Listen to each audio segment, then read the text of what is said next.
Deixa eu começar, que aí eu... Ok, bom dia, sejam todos bem-vindos e bem-vindas. Só meninas por enquanto, então sejam bem-vindas, ladies. Vamos para mais uma de nossas aulas de Tecnologias da Informação e Comunicação e Ensino de Línguas. Senti falta de vocês semana passada, que foi feriado, gente, parece que faz um ano que eu não os ou as vejo. Então, vamos começar. Eu começo compartilhando com vocês aqui a minha tela. Só um minutinho. Vocês visualizam o slide? Sim, Rô. Tá. Sim. Eu pergunto porque eu fiz mudanças na configuração do computador para poder participar daquela aula inaugural lá do IFE Paraná, convite do professor Jacó. Aí você tem que fazer todas as configurações, permitir que o Google Chrome compartilhe seu som, sua tela, etc. E às vezes podia dar ruim, né? Podia dar errado aqui, mas é isso.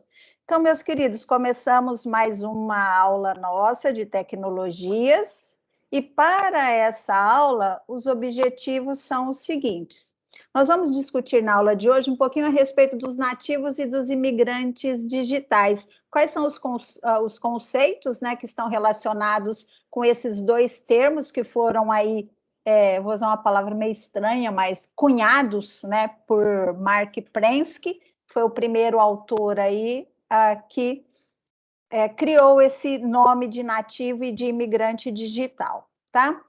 Eu vou fazer com vocês uma síntese da leitura do texto, né, que foi compartilhado aí no Moodle, que é do TORI, Educação Sem Distância, as tecnologias interativas na redução de distâncias em ensino e aprendizagem. Esse é um texto de 2010, então é um texto assim recente, mas embora recente, né? Porque quando a gente fala em tecnologias, assim, tudo é novo, né? Tudo é sempre diferente. O que era comum em 2010 já não é mais utilizado em 2021.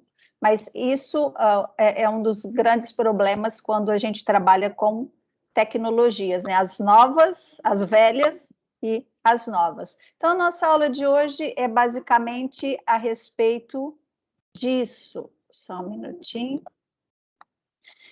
E eu gostaria, então, primeiramente, que vocês registrassem aí a presença de vocês, pode ser pelo QR Code ou pode ser pelo link.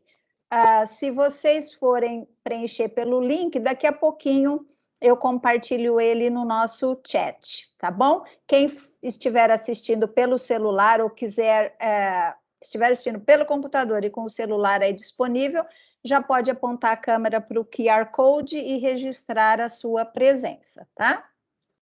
E daqui a pouquinho eu compartilho o link também. E aqui, meus queridos, como eu estava sempre assim, na semana seguinte, ou dali 2 semanas, né, Júlia? Para quem não consegue assistir a aula síncrona, eu só compartilhava com vocês o Google Forms depois.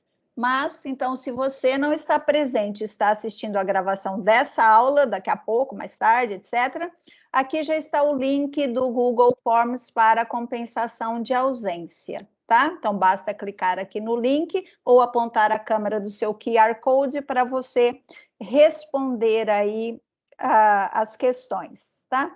Eu já adianto que as questões que estão nesse Google Forms, nesse link, são as mesmas que nós iremos responder presencialmente aqui na nossa aula, tá? Nós vamos para o primeiro texto de TORI, Educação Sem Distâncias, Tecnologias Interativas na Redução de Distâncias em Ensino e Aprendizagem. But before, I would like to ask you a question, ok? Quem já sabe qual é a minha pergunta? Quem leu o texto? Alguém leu o texto? Gostaria de se manifestar a respeito dele? Alguém conseguiu fazer a leitura desse texto do TORI? Ô, Rosângela, eu fiquei com uma dúvida. Você colocou a página 195 a 220, mas não tinha todas essas páginas no arquivo. Não tinha todas elas no texto? Parava mais ou menos na 200 e alguma coisa, se eu não me engano. Não sei se foi só o meu texto. Tá, eu vou checar, porque às vezes a gente coloca da página tal até a próxima página, e o que acontece? As últimas folhas ou são as referências, ou são algumas perguntas também. Então, eu não sei se é o caso desse texto aí do Tori, se for, se não for isso, eu verifico e posto ele na sua totalidade, tá bom? Eu confiro daqui a pouquinho. Espera aí, cadê? Estão visualizando o slide ainda? Porque eu mexi aqui, vai que sumiu. Então, meus queridos, vocês se lembram das nossas aulas de prática de ensino de língua estrangeira? Provavelmente, né, eu trabalhei com vocês esse quadro do KWL, ok? O KWL chart. Alright? Do you remember or not? Vocês se lembram de quando eu fiz essa atividade com vocês lá na prática de ensino? Sim ou não?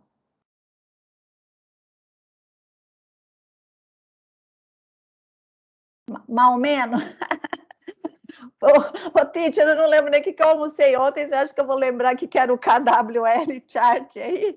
Então, é o seguinte, olha, o K significa aquilo que eu sei, what I know, ok? O W significa what I want, e o L significa what I have learned, ok? O que eu aprendi. Então, before we start talking about nativos e imigrantes digitais, eu gostaria que vocês individualmente, tá? No caderno aí de vocês mesmo, que vocês escrevessem o que é que vocês sabem a respeito de nativos e imigrantes digitais. Vocês já ouviram falar a respeito desses termos, nativos digitais e imigrantes digitais?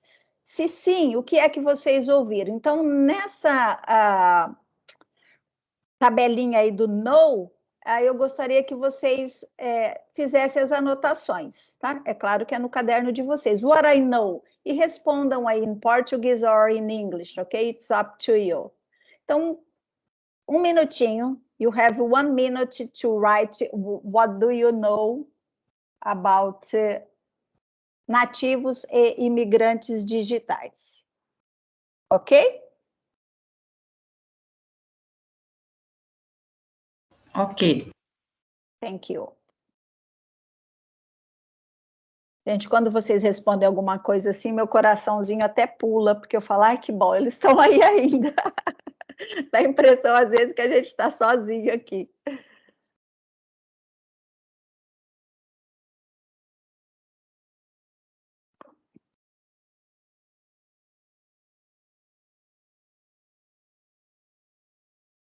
Então, eu parei de compartilhar meus slides enquanto eu aguardo vocês escreverem. Vocês já ouviram falar a respeito desse termo, nativo digital, imigrante digital?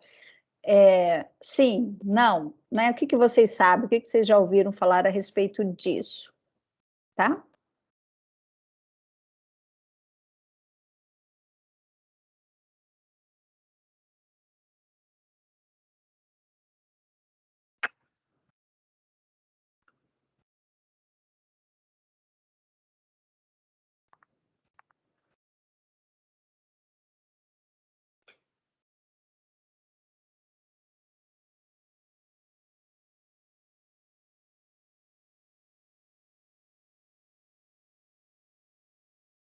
Escrever? Alguma coisa? Eu vou continuar então, tá? É claro, quando vocês forem fazer, quando vocês forem utilizar essa estratégia aí com os alunos de vocês, vocês precisam dar o tempo suficiente para eles. Normalmente, quando eu aplico esse quadro aí do KWL, se vocês se recordarem, é interessante que a gente faça isso em grupos, né? Então, grupos de 3, de 4, depende a quantidade de alunos que vocês têm na sala de aula. Cada um das pessoas aí, dos componentes do grupo, pode anotar o que é que ela sabe, depois a gente pode dar 1 minuto para trocar experiência. Então, o que que eu sei? O que que a Maiara sabe? O que que a Júlia sabe? Então, cada membro aí do grupo vai expor o que é que vocês sabem a respeito disso. Troquem ideias, discutam, façam aí um brainstorm, para depois nós passarmos para a segunda e para a terceira parte. Então, isso seria o início da nossa aula, tá? A segunda pergunta a ser feita é: What I want to know about native and immigrants, okay, and digital immigrants. O que vocês querem saber sobre nativos e imigrantes digitais? Então, eu dei 1 minuto para vocês responderem o que é que vocês sabem. E agora eu dou 30 segundos para vocês fazerem uma pergunta sobre nativos e imigrantes digitais que vocês gostariam de ter aí a resposta, tá? Seja pelo texto, seja pela teacher, ou seja por um colega de vocês. O que vocês querem saber? 30 segundos. Anotem a pergunta de vocês aí no caderno por enquanto, tá?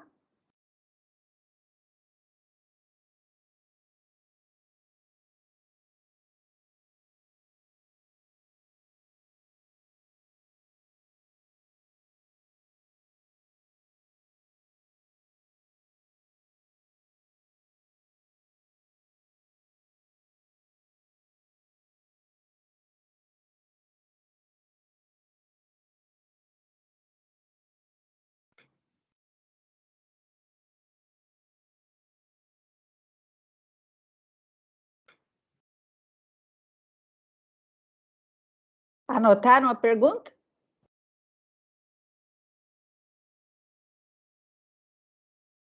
Vou parar novamente de compartilhar. Alguém gostaria de digitar a sua pergunta aqui no nosso chat? Ou de abrir o microfone e fazer a sua pergunta? O que é que você quer saber sobre nativos e imigrantes digitais? So you can type your question here in our chat, or you can use the microphone and ask your question. Ou nenhum dos dois. Não quer nenhum nem outro. O que vocês me falam aí, queridos, queridas? Alguém quer fazer uma pergunta sobre nativo? O nativo digital realmente, né? Porque eu mesmo nunca tinha ouvido falar. Eu acredito. Mas o que é realmente isso? Tá. Eu vou. Mesmo. A definição, né, do que é aí um nativo digital. Pela palavra nativo digital, eu posso ter uma ideia do que talvez seja, mas pode ser um pouco mais equivocada, não sei. O que você acha que é nativo digital, Léo? As pessoas que já nascem na tecnologia, né, ao redor, utilizando ela desde criança. Tá. Então é isso, já se lida com a tecnologia desde muito novinho, desde criancinha. Quando eu digo novinho, tipo assim, com uns 3 anos mesmo. Porque eu vejo nos meus sobrinhos de 3 anos que já até baixava o jogo e desinstalava. E minha mãe nem sabe fazer isso. Ela nem sabe usar o Play Store lá do Google. Gente, nós vamos falar sobre isso hoje, mas vai ser para dar muita risada, viu? Também sobre esses nativos e imigrantes digitais. Imigrantes da minha mãe, então, que ela, por exemplo, tem muita dificuldade, realmente. Tanto que eu tô sempre fazendo as coisas para ela e tal. E o nativo, acho que seria o neto dela, meu sobrinho, que já sabe, com 3 anos já instala, desinstala aplicativo, já pula anúncio do YouTube, sabe fazer um monte de coisa já. Então, assim, responder, mas depois eu respondo com os slides e com respostas mais técnicas, né? Sim, assim, porque eu ouvi esse termo antes, eu vou ver, baseado na palavra, eu tento atribuir algum significado àquilo. Tá. For example, I am an immigrant. Mas é uma ótima imigrante, você é melhor que eu na tecnologia. Gente, eu sou imigrante digital. Vocês, em que ano vocês nasceram? Quem nasceu de 1980 para frente é nativo digital. Quem nasceu antes disso é imigrante. No caso, eu sou imigrante digital, tá? Então, assim, when I was born, quando eu nasci, gente, as tecnologias, né, por exemplo, eram outras. Lembrando sempre, quando a gente fala em tecnologias, nós temos as velhas e as novas tecnologias. Então, quando a gente fala em nativo imigrante digital, segundo Prensky, são para aquelas pessoas que nasceram aí na década de 80, de 80 para frente, tá? Por quê? Foi quando nós tivemos o surgimento da internet, tá? Então, saber lidar com as tecnologias, mas as tecnologias relacionadas à internet, tá? Porque, por exemplo, a televisão é uma tecnologia. Então, se nós estivéssemos pensando lá na televisão, que era nossa, o computador, que antes existia computador sem internet, né? Acho que vocês devem ter ouvido falar a respeito disso, se lá na pré-história. Mas, então, basicamente é isso. Se você nasceu até tal data, provavelmente, né, você é um imigrante ou é um nativo digital. É claro que tem pessoas que nasceram nessa época, mas não há necessidade de utilizar, ou, né, dependendo onde é que a pessoa mora, qual é o ambiente dela, porque eles falam que o ambiente é a mensagem, num desses textos aí que eu vou compartilhar com vocês, e a mensagem é o ambiente. Então, eu me comunico de acordo com o ambiente aí em que eu vivo, em que eu nasci, tá? Então, são discussões aí que o texto traz, e eu vou mostrar um pouquinho para vocês, tá? A Mayara perguntou aqui também o que diferencia um nativo digital de um imigrante, né? Então, nós vamos falar a respeito disso, o texto traz isso, né, de Tori. Basicamente é isso, é a data de nascimento, é o marco cronológico. Então, se eu já nasci na era da internet, eu já fui exposto a esse ambiente, então eu sei lidar com uma certa tranquilidade, é natural, tá? Enquanto as pessoas que nasceram antes do advindo aí da internet, eles têm um pouquinho mais de dificuldade, né, em lidar, por isso que falam que são imigrantes, eles saem de um ambiente, eles precisam migrar para um outro, que é o ambiente aí da tecnologia. Vamos ver aqui, como lidar com um aluno nativo digital no espaço escolar. Nós vamos discutir isso, Camila, muito interessante a sua pergunta aqui, tá? E tem até uma pergunta que eu coloco nos slides, que é para também levantar algumas discussões, que é justamente isso. Como é que um professor, né, no caso a teacher Rosângela aqui, imigrante digital, e todos os outros professores que, né, assim, dependendo da faixa etária, são imigrantes digitais, como é que eles conduzem uma sala de aula para os nativos digitais? Então, também é um questionamento, e eu vou discutir com vocês. A Fernanda falando aqui, não acredito que eu sou nativa, achei que era imigrante, tá vendo, Fer? Você é nativa. Então, essas foram as perguntas que nós vamos responder aí ao longo da aula, tá bom, meus queridos? Muito obrigada pelas perguntas. E continuando, então, esse quadro, ficou faltando, olha, o que vocês querem saber já foi colocado, e ao final da aula eu sempre dou um espacinho para vocês fazerem as anotações. O que eu aprendi sobre isso, tá? Então, olha, eu sabia isso, queria saber, aprendi mais o quê? Com a leitura dos textos, tá? E aqui nós temos, olha, imigrantes digitais ensinando nativos digitais. Lembra da pergunta que eu disse para vocês? Será que dá? Será que é possível? O que vocês acham? O vídeo vai mostrar para vocês um pouquinho sobre isso. Vocês me falem, assim, se o som está chegando até vocês ou não. Caso não chegue, eu mudo a minha estratégia aqui, tá bom? Só um minutinho.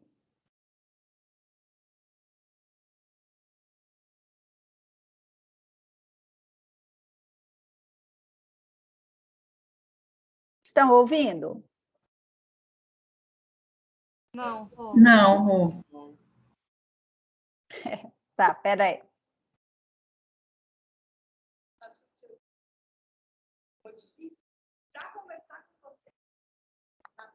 Tá. Não ouvem, né? Então, é o seguinte, o vídeo ele tem 3 minutinhos. Eu vou pedir depois que vocês, quando eu os organizar em salas, se vocês puderem, eu compartilho o link, se vocês puderem assistir, senão vocês assistem depois. Mas é só para responder essa pergunta, né? Uma outra pessoa respondendo essa mesma pergunta, e eu também o farei com as minhas palavras, tá? Então, eu vou pular aqui o vídeo, porque sempre...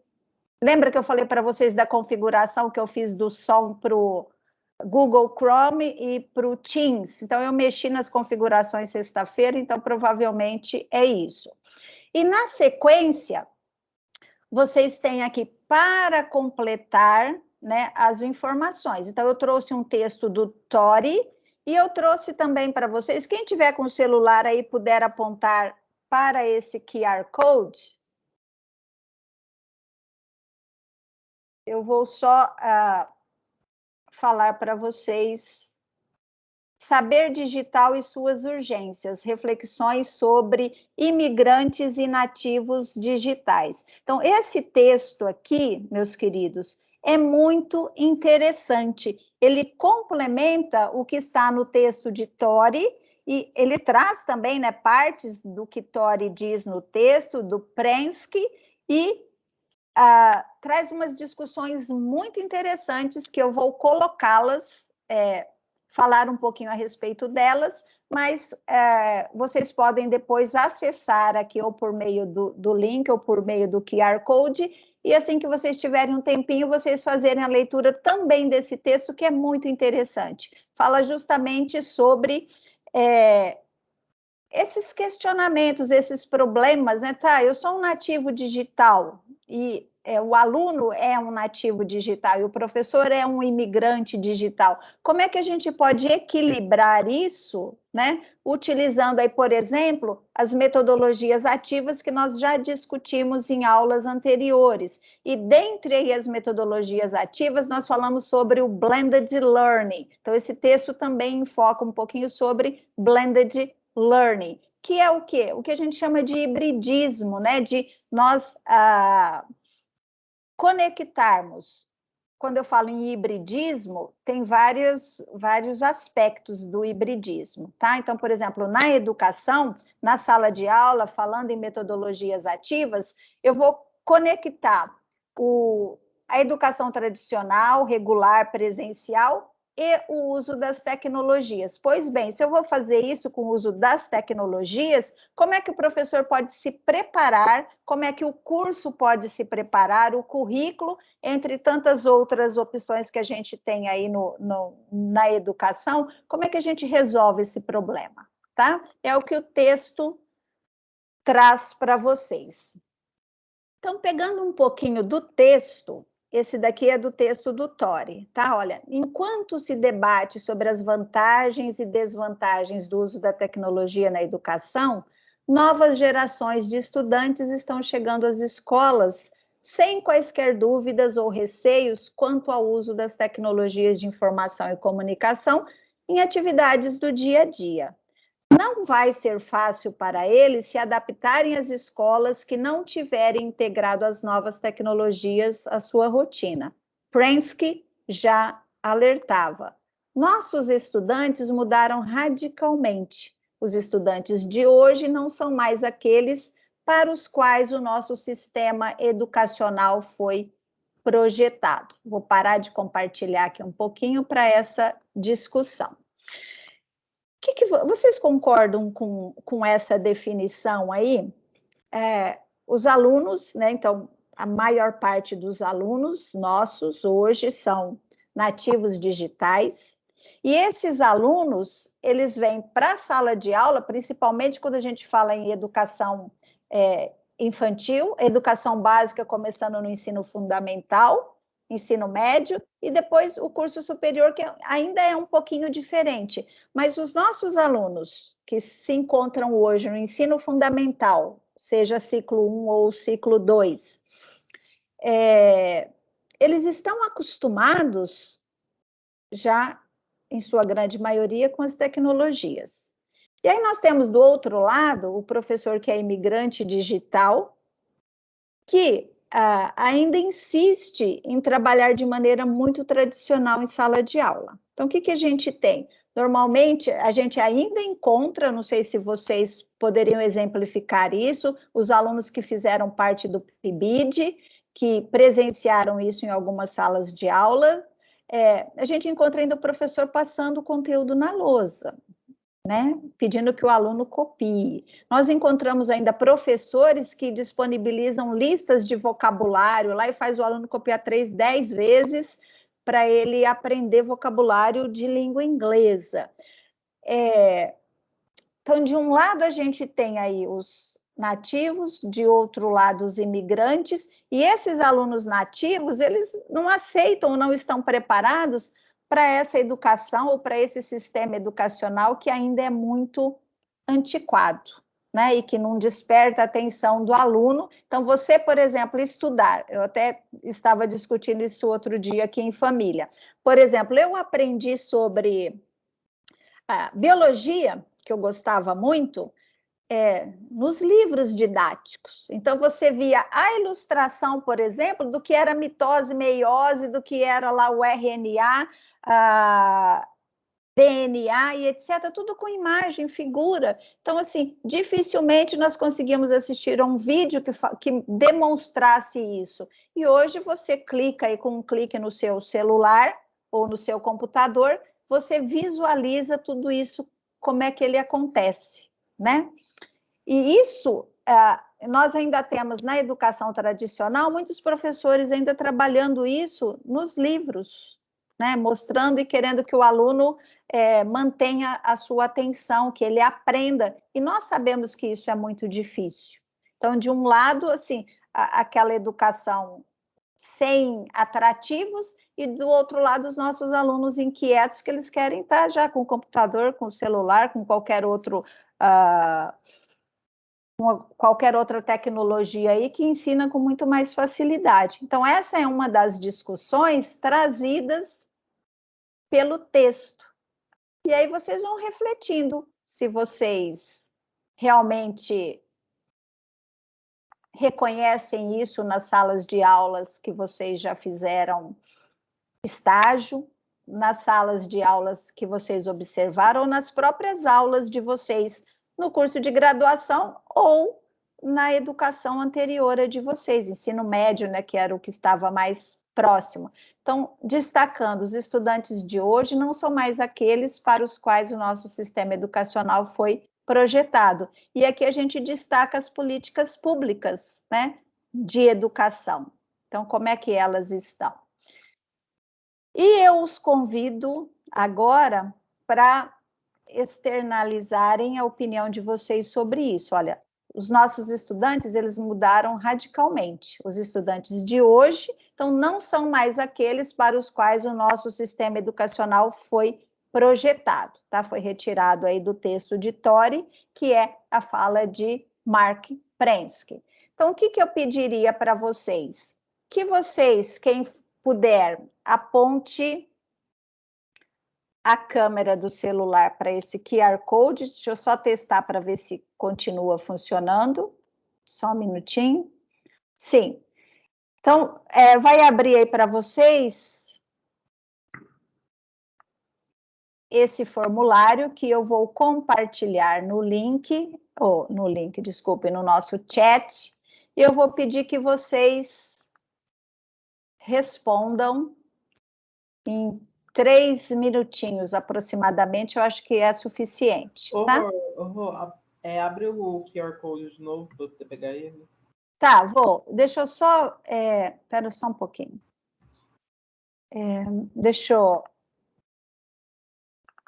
Eu vou copiar o link aqui no meu documento em branco para ele ficar de um tamanho mais acessível, porque senão eu jogo ele direto aí, ele fica muito grande. E aí eu já compartilho novamente o slide, tá?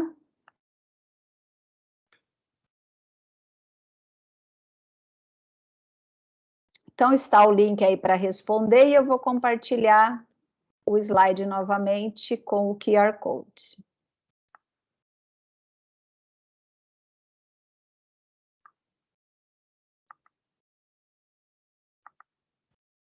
Ok? Então, por favor, abram e respondam, tá? São 4 perguntinhas, uma delas é só para assinalar o que vocês são, se são nativos ou imigrantes. A primeira delas é para escrever uma informação que é aquele que vocês fizeram agora há pouco, que é o que vocês sabem sobre nativos digitais, imigrantes digitais, tá? Depois assinalar a alternativa e depois falar a opinião de vocês a respeito desse excerto aqui do texto de Mark Prensky, ok? Então, acho que 2 minutinhos são suficientes para vocês responderem.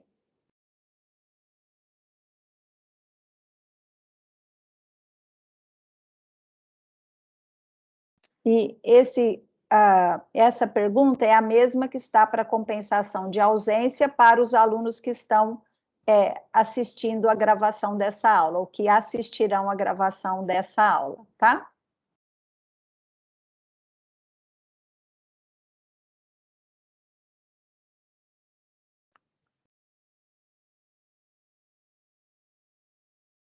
Parei de compartilhar um minutinho enquanto vocês respondem.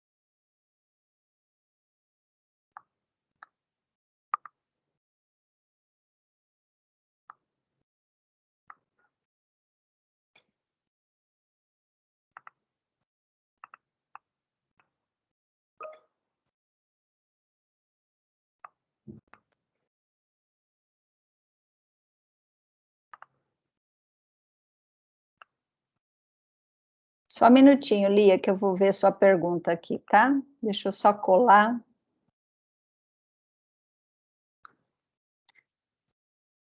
Lia, sim, as respostas que vocês imaginavam, que vocês sabiam antes dos comentários, isso mesmo, tá? Olha, eu compartilhei também aí na sequência o link para a lista de presença, tá bom? Então, link para a lista de presença para quem ainda não tinha acessado pelo QR Code.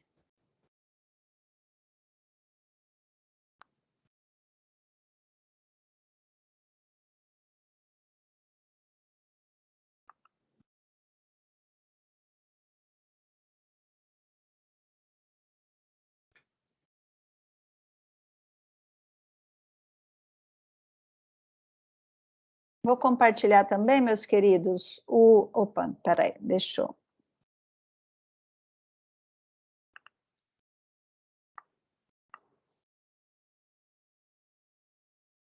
Eu vou compartilhar também o link do vídeo do YouTube.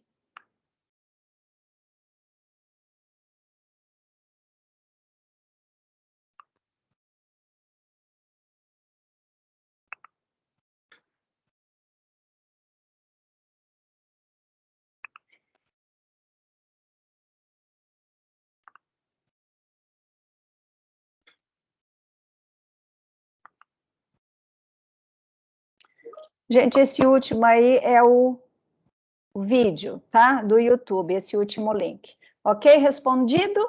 Podemos continuar? Eu vou voltar a compartilhar aqui a minha tela, só um minutinho.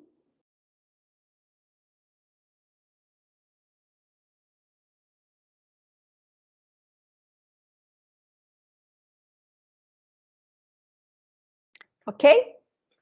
Então, caso vocês não tenham terminado, falta muita gente para terminar a resposta? Tô acabando, Rô. Também tô acabando. Então, tá, mais um minutinho enquanto isso, tá bom? Senão vocês não podem acompanhar a reflexão agora.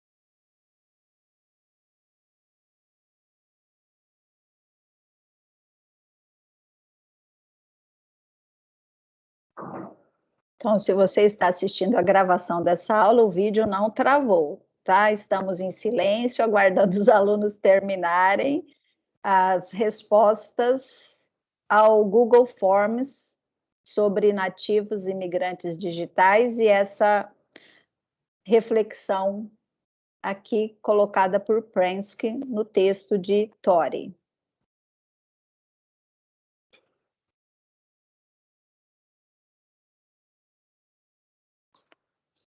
Ok? Já foi mais 1 minuto, tudo bem? Ok. Tá. Vocês visualizam meus slides, né? Sim? Sim. Tá. É que eu mexo tanto que às vezes eu não sei se eu cliquei de novo em compartilhar a tela ou não. Então, vamos falar um pouquinho a respeito desses nativos imigrantes digitais, as manifestações de sotaques, né? O que vem a ser sotaque, de acordo aí com o texto? Então, eu vou exemplificar para vocês alguns desses sotaques. Por exemplo, aqui nessa figura do meio, estão visualizando aqui onde o mouse está passando? O que a gente tem aqui? O que vocês observam? Do que se trata? Então, nós temos aqui um manual de instruções, tá? Então, manual de instruções. E eu pergunto, quem de vocês, quando compra um equipamento novo, ou quando os pais de vocês compram alguma coisa nova que vem com manual de instruções, quem de vocês abre esse manual de instruções e lê tudinho, ou quase tudo, para poder começar a utilizar esse novo bem aí adquirido? Tem alguém que lê manual de instruções? Dependendo do que eu compro, eu leio, mas é muito difícil. Tá, é muito difícil mesmo, né? Aqui nós temos, na primeira imagem,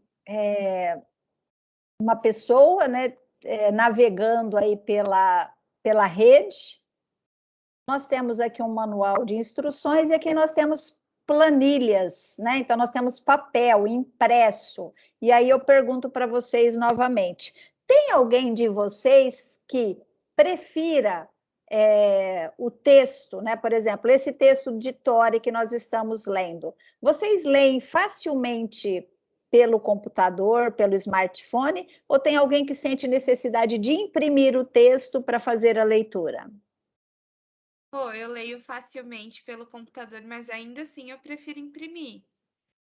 Mas eu não Tá. imprimo porque gasta papel e tudo mais, né? Certo. Mas sempre que eu posso, eu opto pelo livro impresso.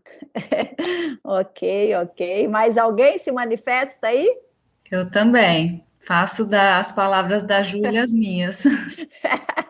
Ainda bem que eu não estou sozinha, socorro.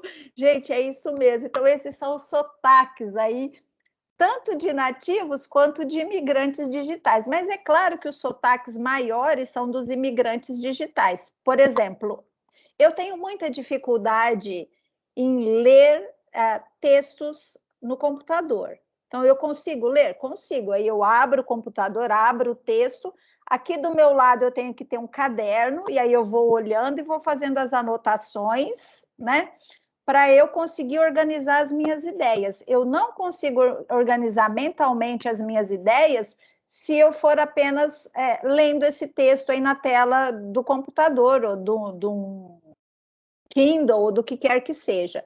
E no celular, então, piorou, porque é pequeno, e aí você tem que ir aumentando, diminuindo, e eu perco essa noção, sabe, de sequencialidade de um texto. E quando eu tenho que voltar para tirar alguma dúvida, nossa, para mim, assim, é horrível. Então, eu tenho muita dificuldade. Eu prefiro, né, os livros, tanto é que a bibliografia básica e complementar de todas as disciplinas que eu trabalho, eu compro todos os livros. Então, assim, ainda bem que eu posso comprar. Eu procuro, às vezes, livros nos sebos digitais, de segunda mão, quando você não encontra mais o livro, né? Porque às vezes ele é mais antigo ou não está mais numa edição sendo vendido.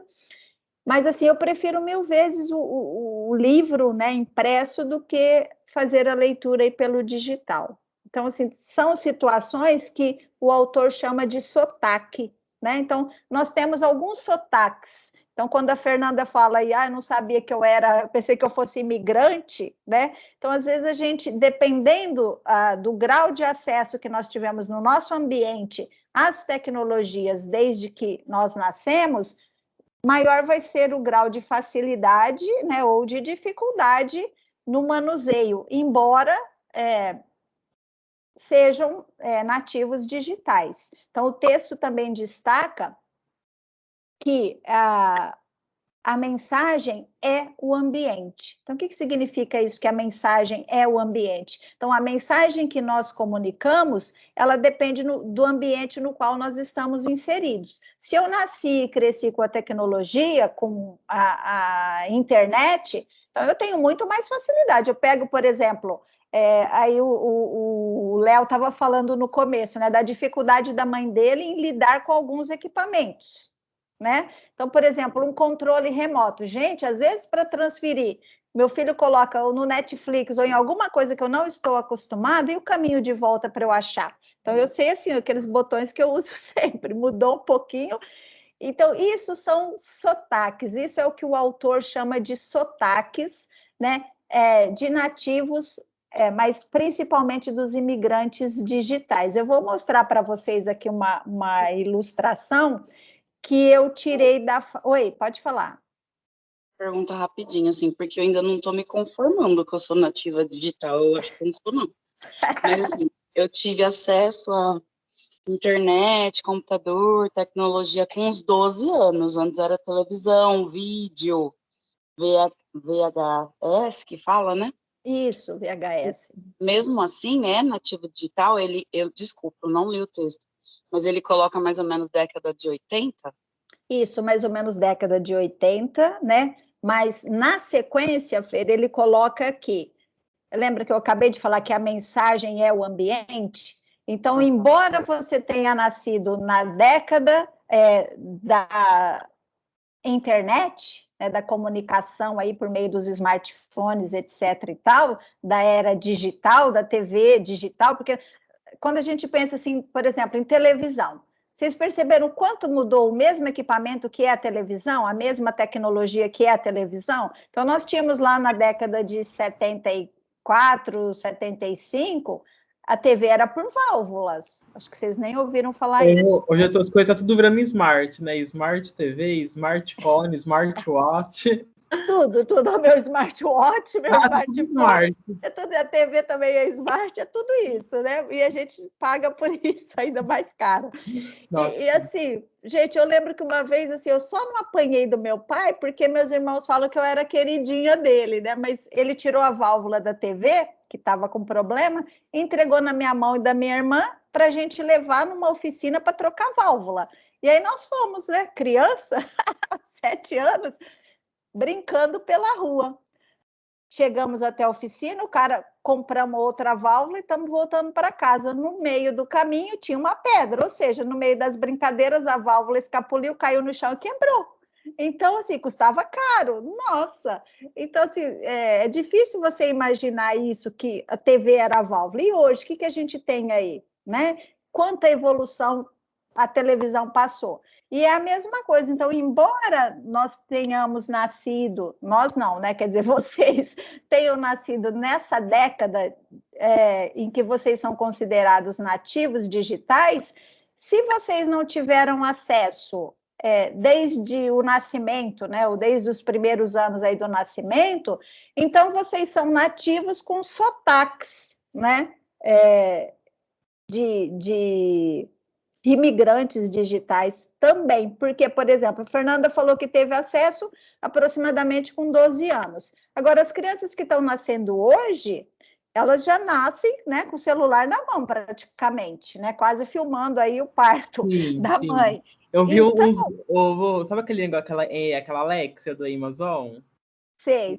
Aquela assistente. Eu vi umas crianças comprando coisas, tipo assim, Alexa, eu quero um brinquedo tal. Ela, você quer que eu adicione no seu carrinho? Você quer de comprar? Sim, eu gostaria. As crianças nem sabendo, comprando um monte de coisa no cartão de crédito dos pais, conversando com a Alexa. Já pensou? Ainda bem que o meu filho não está nessa época aí, senão eu estava ferrada. Mas é bem que não tem Alexa, pelo menos. Eu não corri o risco. Não, eu também não Mas tenho, eles não. compram. O meu sobrinho, ele só não compra porque meu irmão não cadastra as coisas, mas ele vive e mexe lá no Google, porque oferece, né, esses jogos, essas coisinhas. Ele está vendo coisas de criança, então vai oferecendo um monte de joguinho. E muitos deles é pago no Play Store. Aí, pra minha sorte, que a minha irmã não põe o cartão dela, porque senão certeza que ele ia comprar também sem saber. Olha, Léo, eu já vi tanta história né, pai que o cartão explodiu porque o filho fez isso, gastou não sei quantos lá em joguinhos pela internet. Eu já fiz isso uma vez quando eu era mais novo, gente, na minha mãe, só que era por telefone, eu liguei, veio 200 e pouco na fatura, que eu fiquei ligando o negócio lá de joguinho lá. Aí foi como quando eu era mais novo, eu tinha uns 8 anos. Então, isso acontece. E, Fer, então, assim, só resumindo a resposta, embora você seja nativo, o seu ambiente não te proporcionou, provavelmente, esse acesso imediato aí ao seu nascimento e os primeiros anos. Então, você tem manifestações aí de sotaques como se fosse um imigrante digital. Mas é claro que essa cronologia aí, quem nasceu em 80 já é, pronto, acabou? Há controvérsias, há discussões. É só uma Por questão. causa de referências, tipo assim, na década de 80 foi quando começaram até robôs, né? Acho que Oxford estava começando a desenvolver uns robôs. Eu acho que foi um marco, por isso que eles pegaram como referência. Sim, foi. Por mais que não chegou para todo mundo, mas foi quando surgiu realmente. Acho que tem um documentário na Netflix que estava falando que acho que a velocidade que a internet, que a tecnologia foi crescendo nos anos 80 era aproximada da velocidade da luz, tipo, de tão rápido, tantas coisas foram desenvolvendo.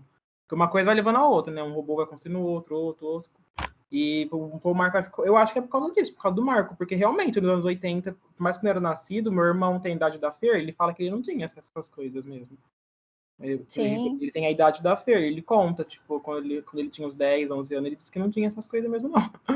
Foi ter só uma Não, excelente a sua contribuição, Léo, muito obrigada, viu? É isso mesmo, assim, porque isso é para um público, né? Um grande público, mas não quer dizer que, por exemplo, tenha chegado a Ribeirão Preto nessa época também. A televisão a cores começou lá em 1974, não sei se era isso mesmo, né? Não me lembro agora, mas é por aí. Mas não quer dizer que todo mundo tinha condições de ter a TV a cores lá em 1974. Para outras famílias só foi chegar lá em 1980, 90, e tem gente até que nem tinha TV, tá? Mas é mais ou menos esses, são mais ou menos esses aí os parâmetros, tá?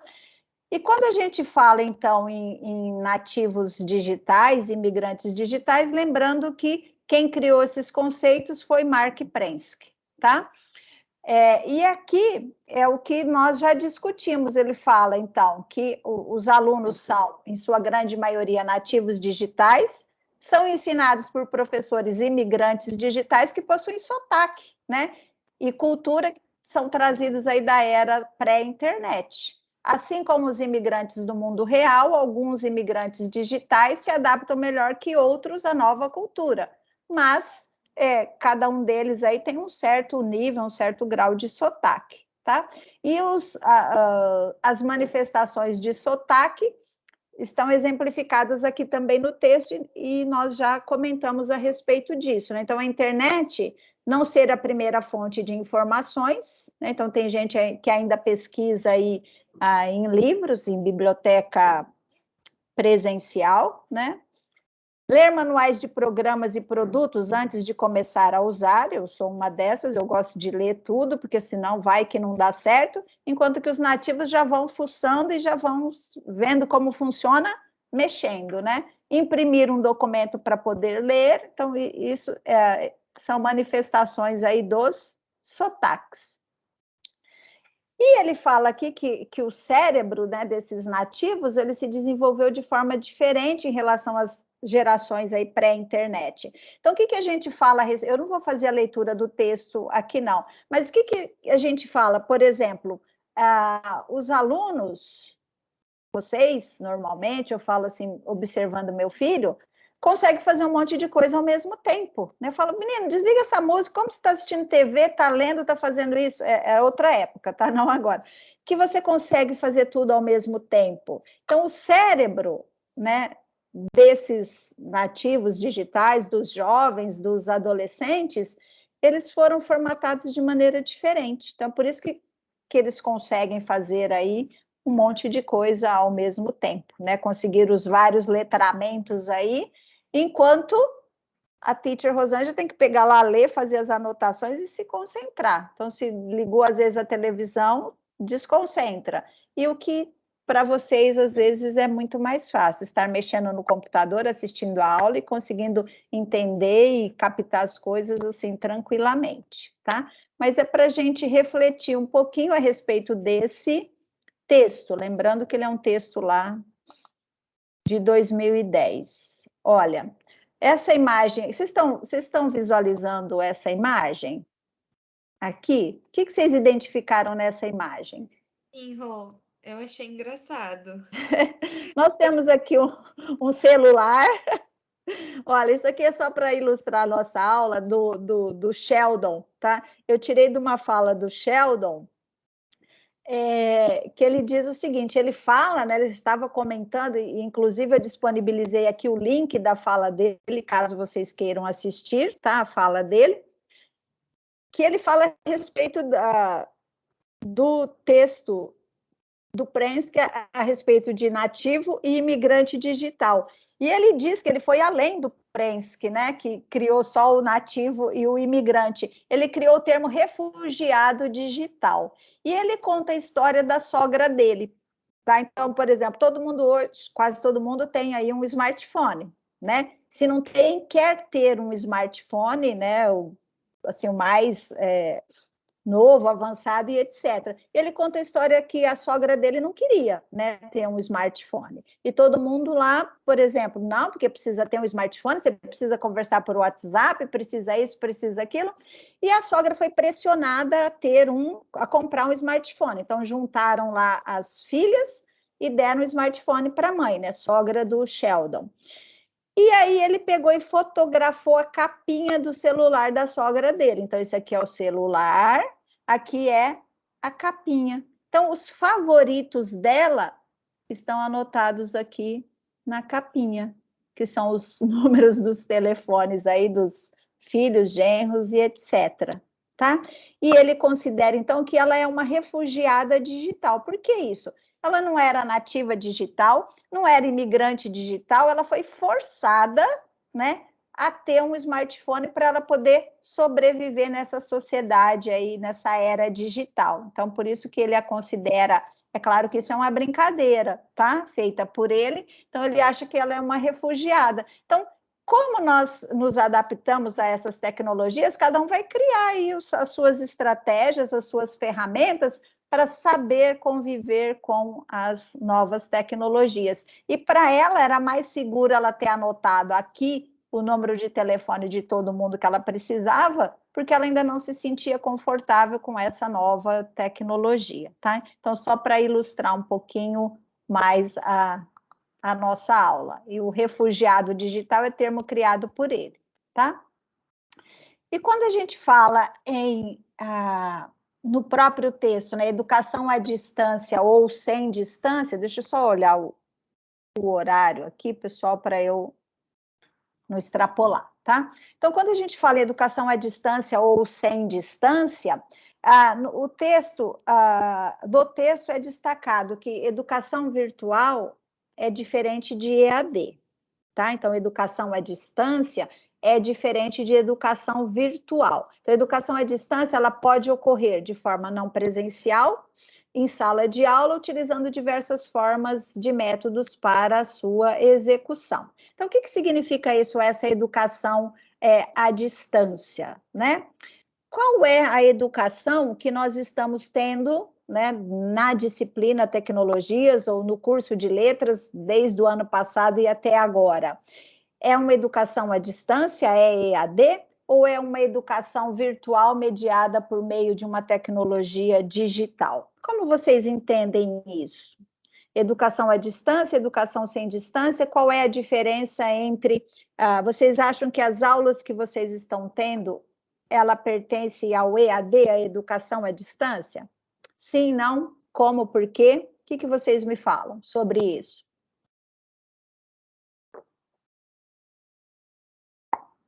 Eu fiquei meio confusa entre a comparação de educação à distância e educação virtual. Uhum. Consigo ver as diferenças. Não consegue ver? Eu Não. vou... Tá. Quando Eu eles... posso Pode, arriscar? claro. EAD pode ser tipo por carta também, e educação virtual é igual a gente está passando, é por uma tecnologia remota, mas não necessariamente à distância, é uma adaptação. Opa, muito bom. Foi ao cerne da questão. Quando eu falo educação à distância, a gente, quando for estudar educação à distância, a gente lembra lá do Instituto Universal Brasileiro, IUB. Eu não sei se vocês já visualizaram isso ou não, mas eu me lembro, por exemplo, do meu pai recebendo pelo correio uns livrinhos pretos, a capa era preta e estava escrito assim na capa, IUB, Instituto Universal Brasileiro. Eu me lembro disso até hoje, né? E ele estudou por a distância. Então, ele recebia esses livrinhos pelo correio, ele estudava, era a parte de eletricidade, eletricista, etc. E, assim, ele conseguiu concluir lá o curso dele à distância. Então, ele estudava, e aí vinha a prova também, que tinha que responder, tinha que devolver pelo correio, era uma educação à distância. Não necessariamente essa educação à distância, ela é mediada pela tecnologia, ela pode acontecer sem ser mediada pela tecnologia. Então, nós podemos, por exemplo, utilizar diversas ferramentas, métodos aí para que essa educação aconteça. E ela pode mesclar, às vezes, uma parte que é o encontro presencial e as outras partes que não são presenciais, mas que são à distância. Isso é o que está sendo discutido, por exemplo, nos documentos aí oficiais, para que os cursos tenham uma porcentagem, uma carga horária deles à distância, EAD, tá? Então, ele vai mesclar, aí vai ser um curso híbrido, né? Podemos utilizar aqui o hibridismo.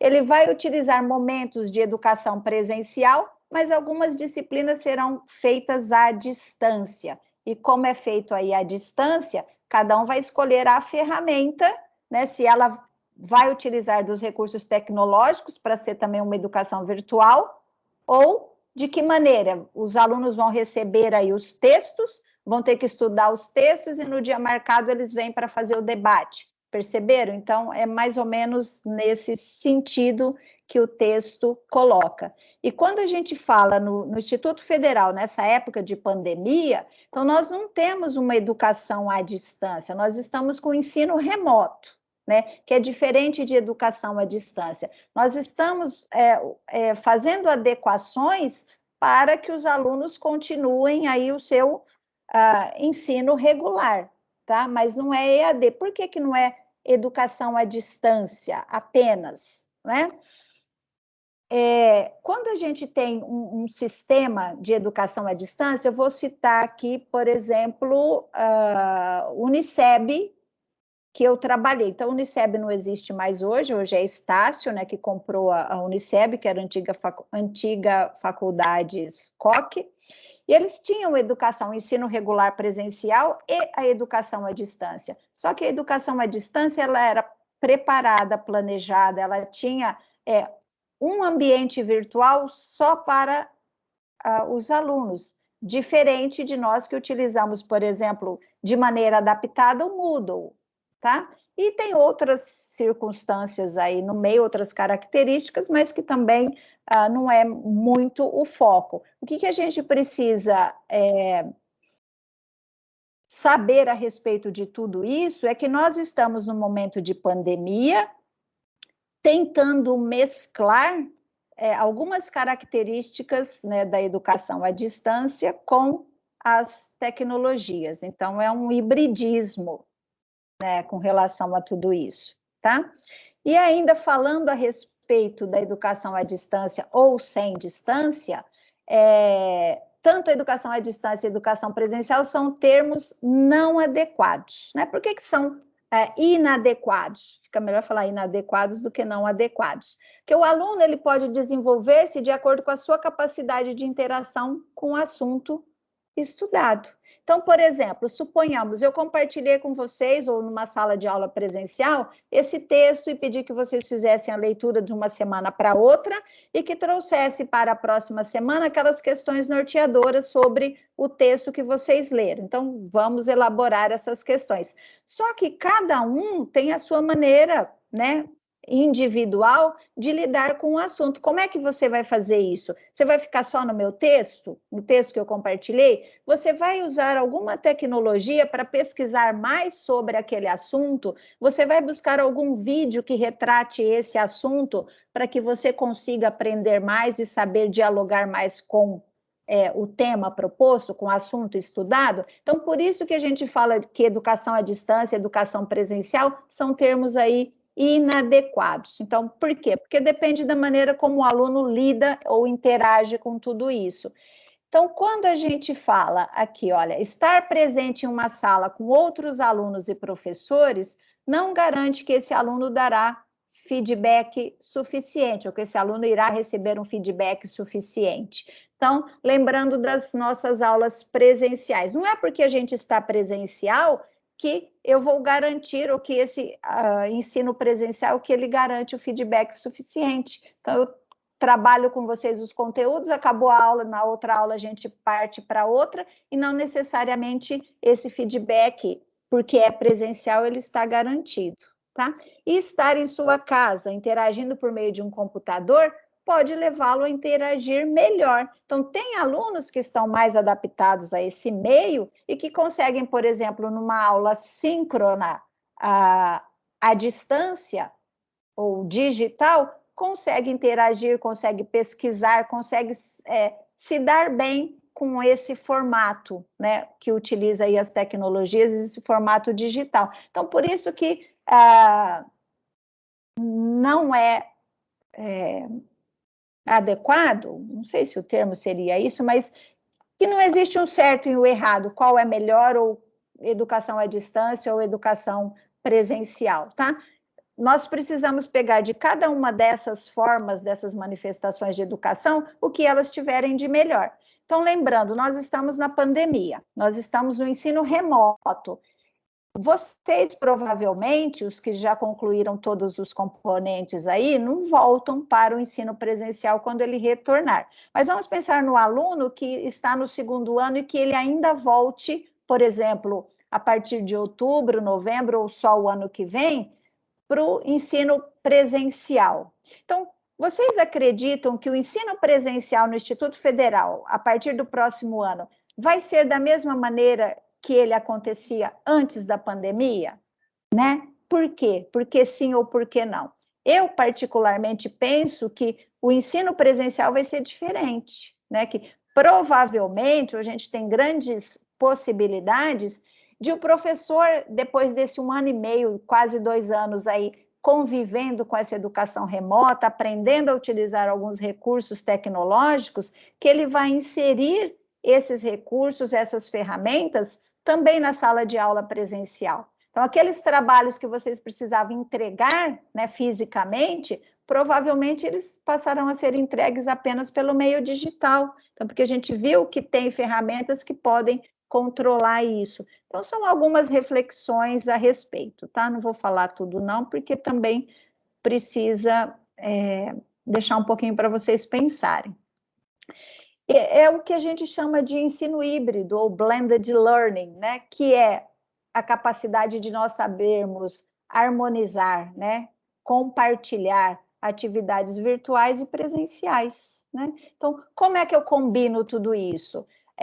A educação convencional sempre lançou mão de atividades não presenciais como parte de seu programa. Então, fazer um trabalho, entregar esse trabalho, fazer uma pesquisa. Então, embora você tenha aula presencial, você realiza algumas atividades fora da sala de aula, não presencial, tá? E essa prática tem aumentado considerando agora a possibilidade de atividades virtuais que podem ser realizadas, né, que permitem aí aumentar a sensação de proximidade pelos aprendizes. Então, são algumas discussões que eu trago, que o autor traz, para a gente refletir a respeito da nossa prática, né? Então, mesmo defendendo aí essa combinação entre o presencial e o virtual, Torrey reconhece que não é possível haver uma perfeita substituição do encontro presencial face a face. Então, isso é o que Torrey defende, tá? Então, mesmo que a gente possa combinar essas duas práticas, ele acredita que não é possível substituir aí o encontro presencial, que nada vai substituir isso, né? E que, na realidade, essas tecnologias, o que elas fazem? Elas minimizam a distância na aprendizagem. E aí eu pergunto para vocês compartilham da mesma ideia aqui do Torrey, que nada substitui o encontro presencial face a face, a educação presencial face a face, embora ele possa ser beneficiado pelo uso das tecnologias que minimizam aí a distância? Quem gostaria de se manifestar a respeito disso? Queria ouvir um pouquinho de vocês antes de encerrar.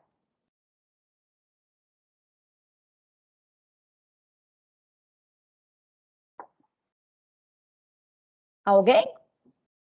Alguém me disse que tu andas. Hã? Eu concordo. Eu acho que, por mais que dá para fazer aula pela internet, assim, ao vivo, né, que é o remoto, e atividades, né, serem feitas no Moodle e cada um em casa, eu acho que pelo menos um momento, periodicamente, presencial, né, para a gente, ainda mais que a gente não liga a câmera, né, eu acho que precisa, né, para a gente conhecer as expressões, porque eu acho muito difícil, assim, algumas coisas serem percebidas nessa modalidade, né, e também eu acho que tem uma característica muito importante, que é o sentimento de pertencimento a um grupo, né, que às vezes cria os vínculos, né, professor e aluno, os pares, e isso é muito difícil nesse mundo virtual, então acho que tem que ter os momentos presenciais, assim. Uhum. Muito obrigada, Fer, por sua contribuição. Eu compartilho também aí das suas ideias. Eu acho que o perfeito seria a gente, a partir dessa pandemia pela qual nós somos forçados, né, a trabalhar o ensino remoto, que a gente saiba utilizar, né, essas experiências que nós tivemos, eu digo nós professores, para praticar no ensino presencial também, que ficaria muito mais rico, né? Então, tem o momento do professor, vamos utilizar as metodologias ativas, a sala de aula invertida, vamos trabalhar com a aprendizagem baseada em problemas, em projetos, porque aí você faz uma parte no presencial e o aluno também faz uma parte aí no virtual. E como que a gente poderia fazer tudo isso, né? Quais seriam os pontos positivos?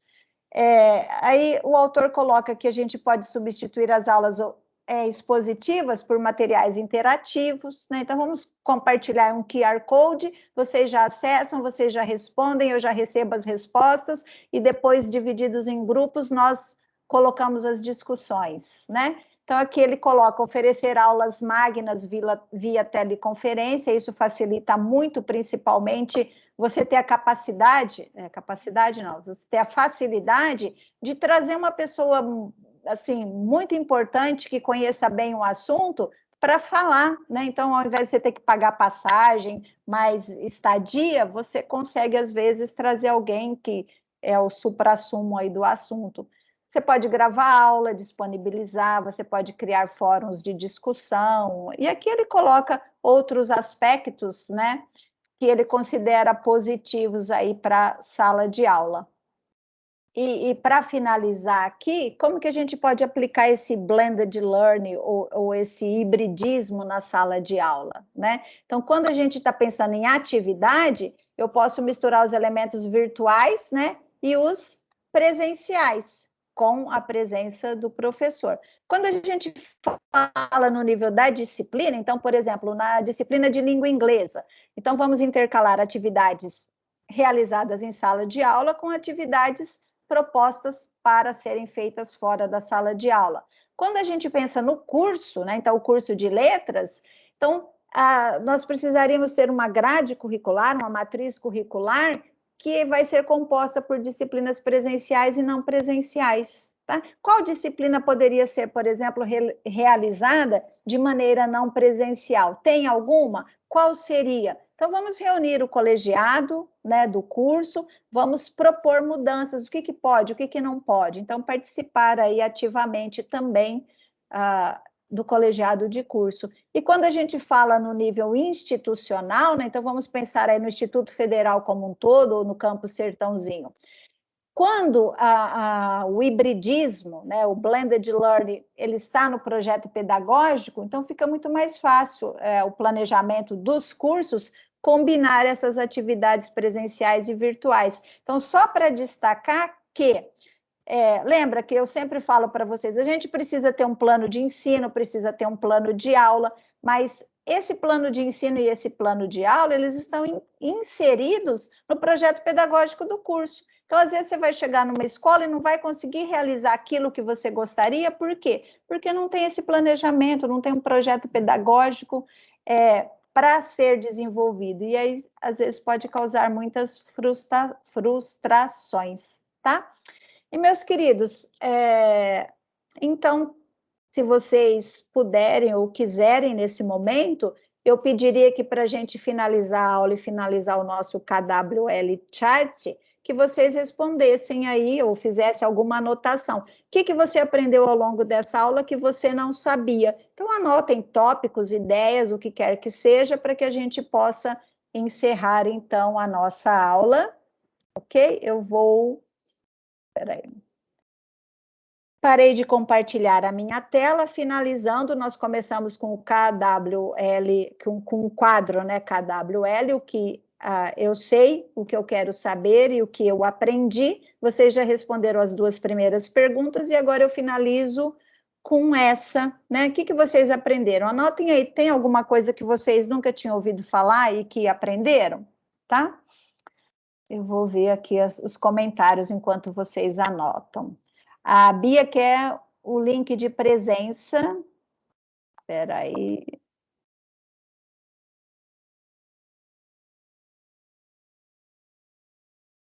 Só um minutinho que eu vou compartilhar. Tá, Lia, de novo. Deixa eu ver se tem outra pergunta. Não. Então, só um minutinho para eu...